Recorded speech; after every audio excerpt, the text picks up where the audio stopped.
आज हम जानते हैं ट्रिपल आईटी हैदराबाद का पीजी जो एंट्रेंस एग्ज़ाम होता है उसके बारे में डिटेल जानकारी ए टू जेड, और प्लेसमेंट कैसा होता है वो भी आपको बताऊंगा, सब कुछ आ जाओ। अच्छा, यहाँ पर हम बात करेंगे तो एडमिशन किसके में होगा, एमटेक एमएस पीएचडी में एडमिशन होगा। 2 साल का आपका एमटेक एमएस 2 साल, पीएचडी 5 साल आपका हो गया। ठीक है, अब एमटेक में क्या क्या प्रोग्राम में देख लीजिए और एलिजिबिलिटी क्राइटेरिया देख लीजिए। अगर आप कंप्यूटर साइंस में पढ़ना है तो आपके पास BTech MTech all branches eligible है, MSc MCA MA maths eligible है। सब्जेक्ट टेस्ट क्या होगा, सीएससी एंड जनरल एप्टीट्यूड होगा आपका।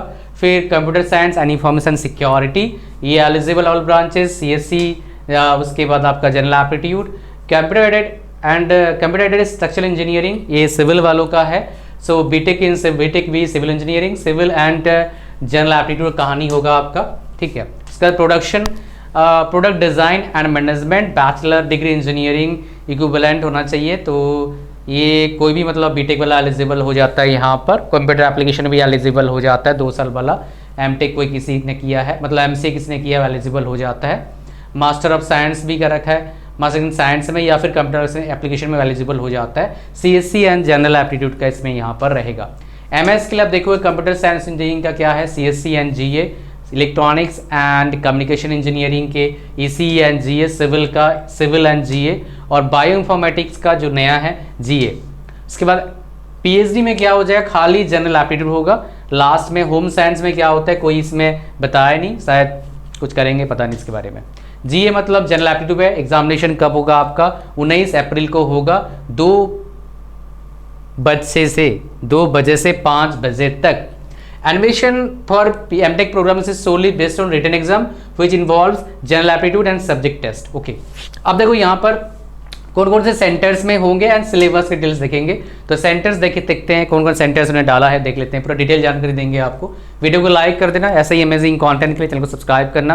रात बहुत ज़्यादा हो रखा है, मेरे को बोला मेरे टीम मेंबर ने भाई वीडियो बना दो सर इस पर, इसलिए वीडियो बना रहा हूँ मैं। तो यहाँ पर देखो कहाँ पर बेसिकली इसके सेंटर्स हैं। तो काफ़ी मतलब अच्छा नंबर ऑफ सिटीज़ ज़्यादा है, मतलब कम नहीं है, आराम से आप जा सकते हैं। तो यहाँ पर आंध्र प्रदेश में इतने सारे हैं, अरुणाचल प्रदेश में भी होता है, आसाम में, बिहार में, छत्तीसगढ़ में, गुजरात में, हरियाणा में, जम्मू कश्मीर, झारखंड, बोकारो में, जमशेदपुर, रांची, कर्नाटका में होता है, केरला में, मध्य प्रदेश, महाराष्ट्र, मिजोरम, पंजाब, राजस्थान, तमिलनाडु, उत्तर प्रदेश, वेस्ट बंगाल, सब जगह इसके सेंटर्स हैं। ओके, अब आते हैं हमारे यहाँ पर कहाँ आ जाएगा एग्जाम सेंटर हो गया। सिलेबस देख लेते हैं, सिलेबस देखेंगे तो और मजा आएगा आपको। तो सिलेबस में क्या हमारे पास है इस बार का, जनरल एप्टीट्यूड पेपर 90 मिनट्स का होगा, सब्जेक्ट पेपर 90 मिनट्स का होगा। There will be negative marking 25%, मतलब 1 नंबर क्वेश्चन का आया तो 1/4 नेगेटिव मार्किंग हो गया आपका। Aptitude, reasoning, basic questions on computers and mathematics आपका रहेगा। तो सिलेबस एप्टीट्यूड का क्या सिलेबस फॉलो करोगे, रीजनिंग का क्या सिलेबस फॉलो करोगे दिखा दूंगा मैं आपको, जो यहाँ पर शायद दिया भी होगा इन्होंने। तो बाकी एप्टीट्यूड आपका जो सिविल का अलग है, इलेक्ट्रॉनिक्स कम्युनिकेशन का अलग, कंप्यूटर साइंस का अलग, देख लीजिए। सिविल का आपका मैथ्स का ये सब चीज आपको क्या करना है, mathematics engineering, mathematics common for सबके लिए है, ये सारे आपको फॉलो करना है। सब्जेक्ट पेपर में मैथ्स आएगा, जो गेट का सिलेबस मेनली वही डालते हैं। उसके बाद आपका पहले नेगेटिव मार्किंग नहीं था, लेकिन आई थिंक 2 साल पहले नेगेटिव मार्किंग नहीं था इसका। कंप्यूटर साइंस में ये सारे आपका पार्ट है, सेम गेट का सिलेबस फॉलो कर लेना। इलेक्ट्रॉनिक्स में ये आपका है, और सिविल में आपके पास पूरा डिटेल दे दिया है। Soil mechanics, structure analysis, concrete structure, steel structure, उसके बाद hydraulics, water resource engineering and other maths topics, जो जैसे लाप्लास एंड फोरियर ट्रांसफॉर्म, जो सिविल में आएगा आपका। ठीक है, कहानी आपको समझ में आ गया। ओके, सब आप बोलेंगे, मैं आपको बताता हूँ क्या करना है आपको। यहाँ पर प्रिपरेशन स्ट्रेटजी आपको क्या होना चाहिए, सिलेबस आपको समझ में आ गया। आप गेट के प्रीवियस ईयर ले लो सिविल का, और आप सीएससी का, ईसीई का कहाँ पर मिलेगा, कैसे लेंगे जी, कौन सा पब्लिकेशन का लें। वीडियो को लाइक कर दिया आपने, बस वीडियो को ऐसे टच करो, देखना लेफ्ट या राइट साइड नीचे तरफ एक आ जाएगा बॉक्स है, उसमें आपको सारे वीडियोस मतलब सारे बुक्स मिल जाएगा, बाय कर लेना। ऑनलाइन सस्ता मिल जाएगा, ऑफलाइन मिलता सस्ता, ले लेना ऑफलाइन भी। तो ये आपको मैं डाल दूंगा पूरा प्रीवियस ईयर क्वेश्चंस, वहां से आप बाय कर सकते हो। अगर नहीं है तो, अगर है तो उससे काम चलाओ। एप्टीट्यूड कौन सा किताब बाय करें सर, एप्टीट्यूड वाइज वही सेम प्रोसेस है, स्क्रीन पर टच करो आ जाएगा एप्टीट्यूड किताब भी, रीजनिंग का किताब भी, जो आपको हेल्प कर देगा। एप्टीट्यूड रीजनिंग का यहाँ पर सिलेबस तो इन्होंने मेंशन किया नहीं है, नेगेटिव मार्किंग है। मैं आपको सिलेबस दिखा देता हूँ, क्या आपको सिलेबस फॉलो करना चाहिए एप्टीट्यूड एंड रीजनिंग में, मेनली जो नॉन टेक्निकल पेपर में SSCGL में फॉलो किया जाता है। Let me share with you that as well. मेरे वीडियोस देखते तो हमेशा आपको इन डेप्थ इंफॉर्मेशन मिलता है ताकि आपको कोई प्रॉब्लम ना आए। मैं कोशिश करता हूँ आपको बहुत डिटेल इंफॉर्मेशन देने का। तो एप्टीट्यूड में ये सिलेबस फॉलो कर लेना, बस स्क्रीनशॉट ले लो, मैं बड़ा कर देता हूँ so that it will become easier for you. Aptitude का स्क्रीनशॉट ले लिया आपने, एज वेल एज आप चले आओ रीजनिंग का स्क्रीनशॉट ले लो, खत्म करो, ठीक है। आ जाओ आगे बढ़ते हैं। प्लेसमेंट का डेटा हमारे को देखना है, प्लेसमेंट डेटा दिखाऊंगा मैं, कोशिश करा थोड़ी देर पहले लोड करने का, लोड हुआ नहीं। मैं अगर लोड नहीं हुआ तो क्या करूंगा, अपने जो स्क्रीन मोबाइल कंप्यूटर में चला के आपके साथ शेयर कर दूंगा, ठीक है, ताकि अब कोई दिक्कत ना। ये हो गया, सिलेबस हो गया, एग्जाम पैटर्न हो गया आपका। अब फिर हमारे पास आते हैं एमएस और पीएचडी में क्या होता है आपका, इंटरव्यू प्रोसेस भी होता है। इंटरव्यू का प्रिपरेशन में अगर अंग्रेजी आपका कमजोर है तो आपको क्या करना है, हमारे जो इंग्लिश का एक प्रोग्राम है इसको ज्वाइन कर लेना है। इसमें आपका इंग्लिश का प्रॉब्लम काफी हद तक सॉल्व हो जाएगा। स्पेशली जो फंडामेंटल वीकनेस होता है बच्चों का, हैज बीन हैड बीन, वो प्रैक्टिस भी करवा देंगे मॉक टेस्ट के जरिए जो इस कोर्स के अंदर इंटीग्रेटेड है। इसका प्राइस कोई 50,000 नहीं है, 500 रुपये का है, अभी 50% ऑफ पे चल रहा है, लिंक डिस्क्रिप्शन में है। 100 रुपये फर्दर डिस्काउंट मिल जाएगा अगर प्रोमो कोड यूज करोगे जो मैं डिस्क्रिप्शन डाल रखा है इसी लिंक के नीचे। आ जाओ नेक्स्ट हम बात करते हैं किसके बारे में, तो what do I need to apply to register online. तो आपको अप्लाई करना है ऑनलाइन, जो 11 फेब से स्टार्ट होगा अप्लाई करना, अभी टाइम है।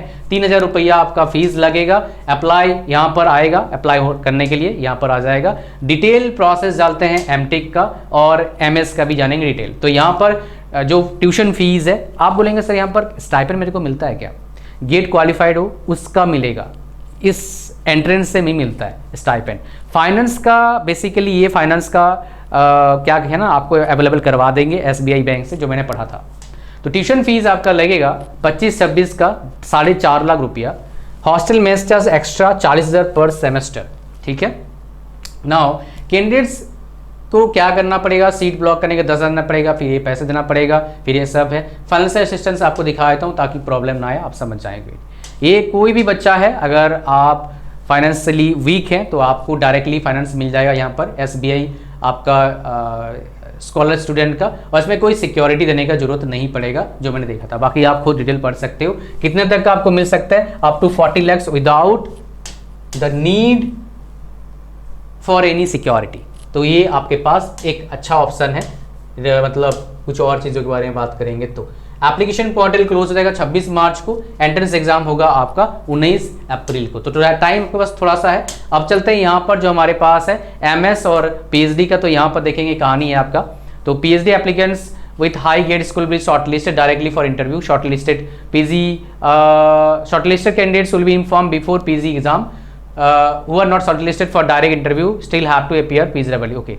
Any candidate with 7 GPA on scale from CFTI central fund technical institution shortlist. अच्छा ये सारे ऑफर्स हैं पीएचडी वालों के लिए। पीएचडी किस में होगा, और पीएचडी वालों को पैसा मिलता है आपका 31,000 से लेके 35,000 तक का आपको मिलता है। बेसिकली प्रोग्राम्स पर डिपेंड करता है। और एमएस वालों को ही पैसा मिलता है, जो मैंने देखा था, कहीं होगा तो मैं दिखा दूंगा आपको। कहाँ का भाई एमएस का, एमएस का ही पैसा मिलता है आई थिंक, जो देखा था मैंने 16,000 कुछ था, 6,000 से 16,000 स्टार्टिंग का सेमेस्टर शायद 16,000 मिलता है, जो मैंने पढ़ा था कुछ टाइम पहले जब वीडियो बनाया ना, उससे पहले मैंने देखा था। अब वो कहाँ गायब हो गया पता नहीं मैंने वो चीज़ देखा था, ठीक है। ओके सो चलते हैं गाइस, अब प्लेसमेंट हम देख लेते हैं थोड़ा सा, इसका प्लेसमेंट का सिनारियो क्या है ताकि कोई दिक्कत आपको ना आए। और कितने मार्क्स आएगा, कटअप कितना लगभग जाएगा बता देता हूँ। 50% 60% लेके जा सकते हो आप कटअप, बट वो डिपेंड करेगा बिकॉज नेगेटिव मार्किंग पहले था नहीं, लास्ट ईयर शायद नेगेटिव मार्किंग था। 23 से स्टार्ट हुआ है शायद, 2 साल पहले नेगेटिव मार्किंग होता नहीं था। देखो यार, जब भी प्लेसमेंट की बात होती है तो कुछ ट्रिपल आईटीज बहुत ही अमेजिंग कर रहे हैं कंपेरेटिवली। ये जो ट्रिपल आईटी ब्रांड है इंडिया में नया है, टैग बोलूंगा ब्रांड बोलूंगा तब काम होगा। बट प्लेसमेंट कुछ ट्रिपल आईटीज का, like triple IT Hyderabad, triple IT Bangalore, triple IT Delhi. Triple Delhi अलग है, इस कैटेगरी में नहीं आता है। Indian institute of information technology, और हैदराबाद क्या है, international institute of information technology है। तो हम देखेंगे ट्रिपल आईटी हैदराबाद का प्लेसमेंट का डेटा 2023-24 का। तो देखो यहाँ बीटेक छोड़ दीजिए, एमटेक पे आते हैं। एमटेक में 4 अपने पास है। तो आप देखोगे हाईएस्ट पैकेज जो है सीएससी का 55.60 है, सीएसआईएस का 54 है, सीएससी का सिविल वाला शायद, और बीडीएम का 51 है, 32 है। एवरेज पैकेज देख लीजिए आप यहाँ पर, जो हमारा एवरेज पैकेज है 21, 18.63, 8.06, 21.25। MS बाय रिसर्च का सबसे अच्छा हाईएस्ट पैकेज गया है, पूरे ट्रिपल आईटीज का देखेंगे आप, जो है 36 CSD का क्या है 36.20। MS बाय रिसर्च का फायदा क्या है, आपको स्टाइपेंड भी मिलता है, स्टार्टिंग का सेमेस्टर शायद 16,000 मिलता है पर मंथ, उसके बाद 6,000 से 16,000 मिलता है बेस्ड ऑन द परफॉर्मेंस। और परसेंटेज ऑफ प्लेसमेंट देखेंगे, ऐसा कोई कॉलेज है खास, मतलब कुछ ही गिने चुने कॉलेज हैं जिसमें 98 और 100% प्लेसमेंट होता है, मतलब एवरेज में 99% प्लेसमेंट होता है किसी कॉलेज में, आज तक मैंने देखा नहीं, मतलब रेयर है, बट यहाँ पर इस कॉलेज में होता है। आप देखोगे MS by research 100% placement, MTech का 99 पॉइंट आप आगे कर लो प्लेसमेंट है प्लस, और बीटेक का 98.5% प्लेसमेंट है among both the branches, because they are offering only CSE। लेकिन एक बात कंसिडर करना पड़ेगा हमारे को, जो बाकी कॉलेजेस उसमें बाकी भतरे और ब्रांचेस और बाकी सारे कोर्सेज करवाते हैं, BSc MSc कोर्सेज करवाते हैं, इसलिए वहाँ पर PhD करवाते हैं, PhD का प्लेसमेंट का दिक्कत आता है इवन इन टॉप IITs, ठीक है। तो ये कहानी है आपका। तो होपफुली आपको पता लग गया कहानी क्या है बेसिकली इसके बारे में। और एक बात, अगर आप प्रिपरेशन कर रहे हैं किसका, अगर प्रिपरेशन कर रहे हैं आप किसी गवर्नमेंट जॉब के एग्जाम्स का, तो आप एक काम कर सकते हैं, हमारा मैंने एक नया इनिशिएटिव लिया है। So let me share that initiative you guys, because ये फ्री ऑफ कॉस्ट आपको हम प्रोवाइड करते हैं वो, ठीक है। ये कैसे करेंगे, ये कैसे करेंगे बताओ। हाँ, एक टेलीग्राम चैनल हमारा है, ठीक है। वहां पर हम क्या करते हैं आपको, वहां पर हम आपको देते हैं बहुत सारे आपके करंट अफेयर से क्वेश्चन, प्रिसाइजली डेली एक देते हैं, ठीक है। वो मैंने स्टार्ट किया जस्ट 10-15 दिन पहले, उसमें लगभग 19,000 बच्चे हो चुके हैं, तो आप भी उसको ज्वाइन कर सकते हैं। लिंक डिस्क्रिप्शन में मिल जाएगा इस वीडियो के, as well as first comment में, तो उसको ज्वाइन कर लेना, आपको फायदा मिलेगा। थैंक यू, मिलते हैं नेक्स्ट वीडियो में। God bless you all, bye bye.